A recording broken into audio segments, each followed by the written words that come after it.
और उस चीज को एवन की बेदी जी ने, गौरव बेदी ने, कर्ण प्रताप ने, सभी ने ही नोटिस किया। पार्टी के सभी वरिष्ठ कार्यकर्ता सभी ने, महिला ने मोर्चा संभाला। हाँ, कि तिब्बत के ऊपर कब्जा, उसकी टेरिटरी के अंदर कहीं ना कहीं उसका इंटरफेरेंस बहुत ज्यादा बढ़ रहा है।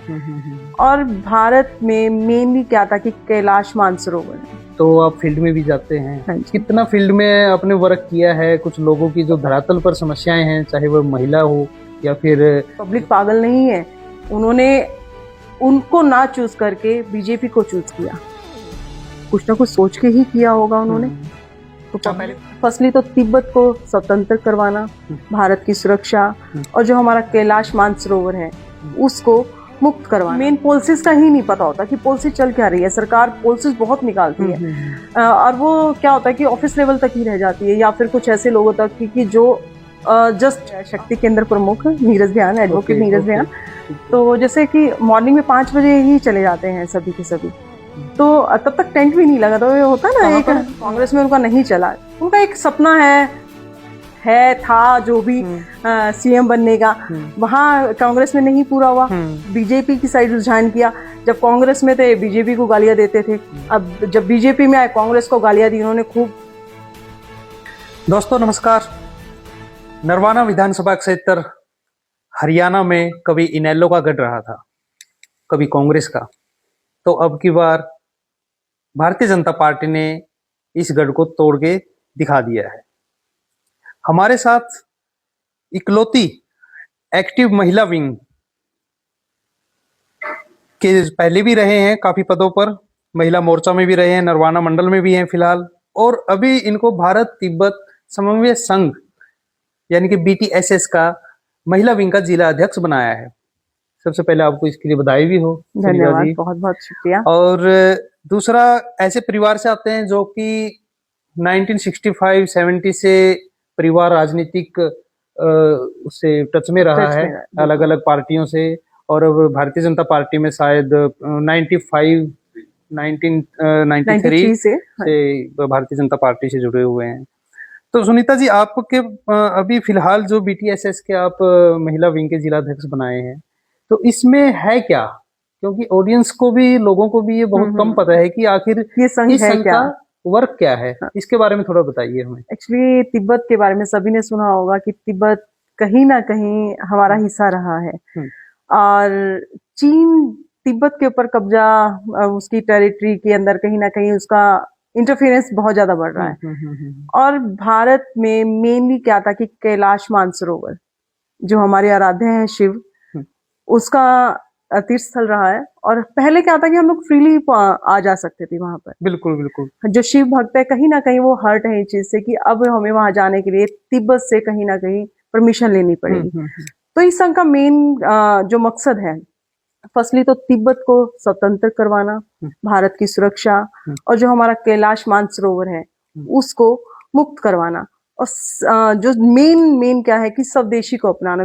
जो चीनी चीजें हैं, वस्तुएं हैं, जो चीन से हम लोग सामान लेके बेच रहे हैं, उसका बहिष्कार करना और अपनी जो स्वदेशी है उसको अपनाना। इस संघ का, भारत तिब्बत समन्वय संघ, इसका मेन उद्देश्य यही है।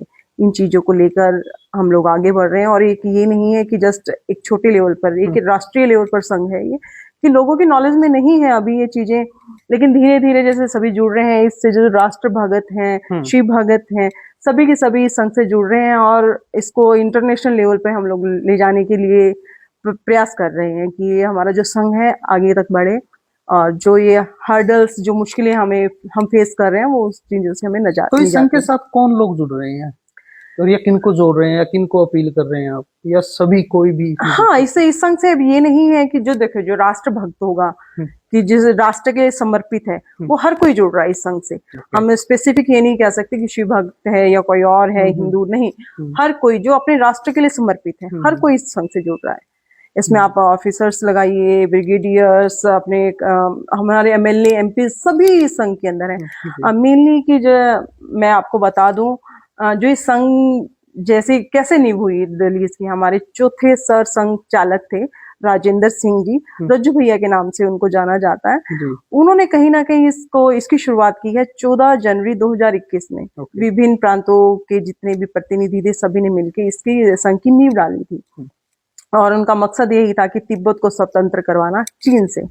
आपको हम फील्ड में देखते हैं, आप जैसे नरवाना मंडल से वाइस प्रेसिडेंट भी हैं, तो आप फील्ड में भी जाते हैं। हाँ जी। कितना फील्ड में आपने वर्क किया है? कुछ लोगों की जो धरातल पर समस्याएं हैं, चाहे वह महिला हो या फिर जरूरतमंद है, उनके लिए कितना, कहाँ तक आप पहुंचे, कितना काम किया है आपने? उनके लिए देखिए अकेले पार्टी के लिए तो करते ही हैं, लेकिन लोगों के लिए, जरूरतमंदों के लिए कितना किया आपने? जरूरतमंदों के लिए मैं बताना चाहूंगी, जैसे कि जो हमारे जो जरूरतमंद लोग हैं उनका क्या है कि देखिए उनको मेन पॉलिसीज का ही नहीं पता होता कि पॉलिसी चल क्या रही है। सरकार पॉलिसीज बहुत निकालती है और वो क्या होता है कि ऑफिस लेवल तक ही रह जाती है या फिर कुछ ऐसे लोगों तक कि जो जस्ट उसका ही लाभ उठाते हैं कुछ लोगों के तक।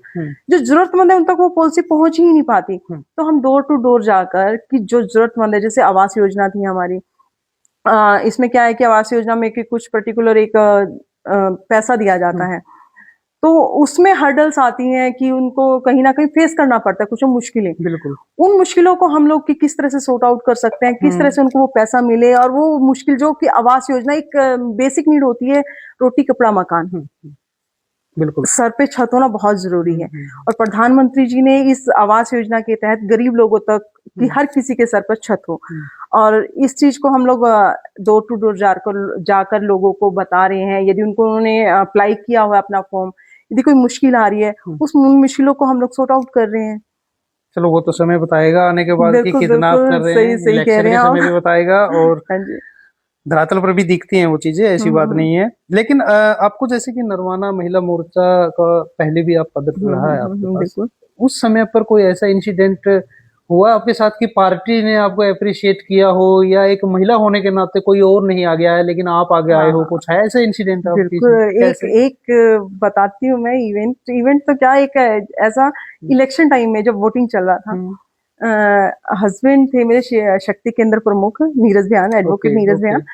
तो जैसे कि मॉर्निंग में 5 बजे ही चले जाते हैं सभी के सभी, तो तब तक टेंट भी नहीं लगा। तो ये होता ना एक अपना ये गवर्नमेंट स्कूल इलेक्शन के समय पे, हाँ मेन इलेक्शन के टाइम में, जब बेदी जी बूथ एजेंट जो होते हैं, बूथ एजेंट, तो शक्ति केंद्र प्रमुख थे, 5 बूथ इनके अंडर थे।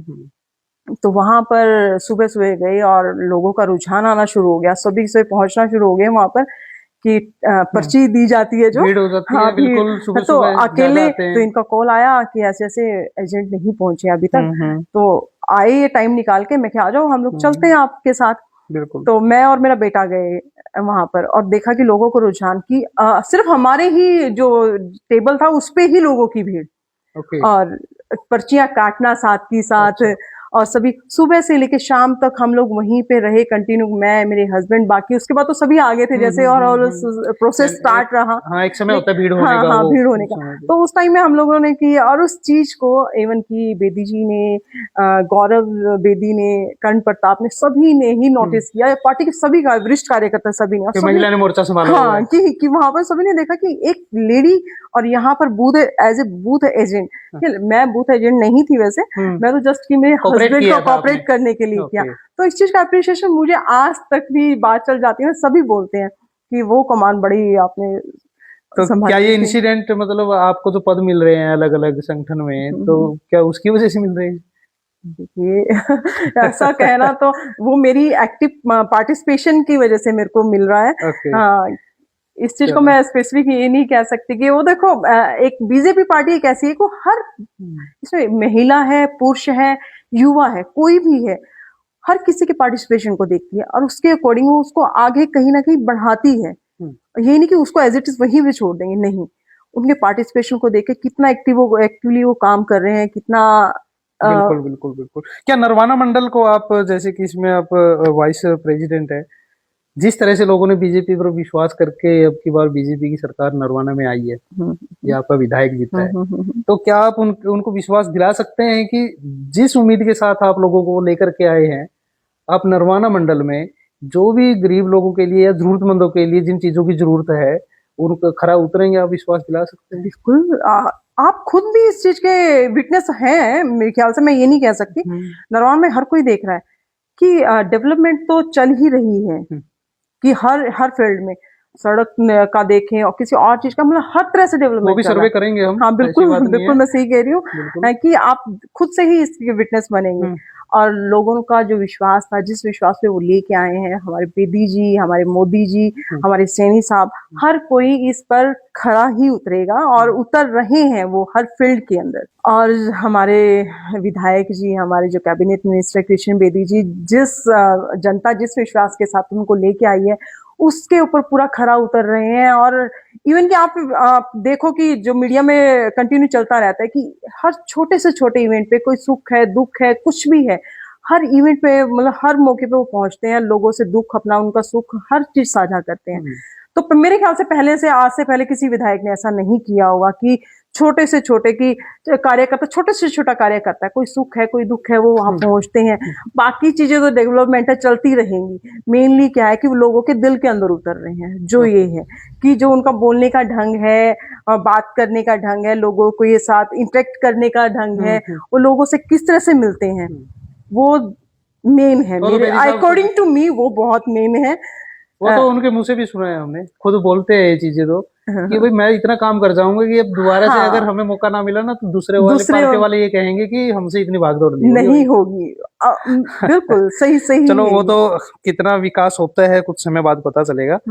सद्भावना यात्रा निकाली थी वीरेंद्र सिंह के लड़के ने कांग्रेस पार्टी से, बिल्कुल बिल्कुल, और कहीं ना कहीं आपके इस एरिया में सेंध मारने की भी कोशिश की होगी, क्या लगता है आपको, फर्क पड़ेगा? देखिए, सेंध मारने की कोशिश चलिए, वो उनका राइट है, मार रहे हैं, कोई बात नहीं। लेकिन एक बात कहूंगी, शायद बड़ी हो जाए मेरे मुंह से, कि जो अपने गढ़ में रहकर अपनी ही जमीन को नहीं बचा पाए, तो अब इस सद्भावना यात्रा का कोई फायदा नहीं होगा। पब्लिक पागल नहीं है, उन्होंने उनको ना चूज करके बीजेपी को चूज किया, कुछ ना कुछ सोच के ही किया होगा उन्होंने। तो पहले बीजेपी में थे, हाँ, सांसद बने, बिल्कुल सांसद बने। देखिए, पहले वो कांग्रेस में थे, कांग्रेस में उनका नहीं चला, उनका एक सपना था जो भी सीएम बनने का, वहां कांग्रेस में नहीं पूरा हुआ, बीजेपी की साइड रुझान किया। जब कांग्रेस में थे, बीजेपी को गालियां देते थे, अब जब बीजेपी में आए, कांग्रेस को गालियां दी, उन्होंने खूब भर के दी है, बहुत बोला है। अपना बीजेपी में आए हैं, उनकी वाइफ विधायक रही, बेटे को उनके एमपी का मिला पद, खुद कैबिनेट मिनिस्टर रहे वो, बिल्कुल पूरा मान सम्मान सब कुछ दिया बीजेपी ने उनको, सब कुछ दिया, मान सम्मान। लेकिन उसके बावजूद भी उन्होंने क्या किया? पलटी मार दी ना। पलटी मारने के बाद क्या हुआ? कुछ हासिल हुआ? जो बंदा सिर्फ अपने स्वार्थ के लिए कभी इस पार्टी में, कभी उस पार्टी में, क्या कुछ हो सकता है उसका? अब ये सद्भावना यात्रा निकाल रहे हैं कि ठीक है, अपनी खोई हुई जमीन को पाने की कोशिश कर रहे हैं, लेकिन पब्लिक पागल नहीं है। चलो, ये भी आने वाला समय बताएगा, बिल्कुल बताएगा। देखिए, मैं तो सिर्फ यही कहूंगी कि बेदी जी ऐसे काम कर रहे हैं और आने वाले टाइम में पब्लिक खुद देखेगी इन चीजों को।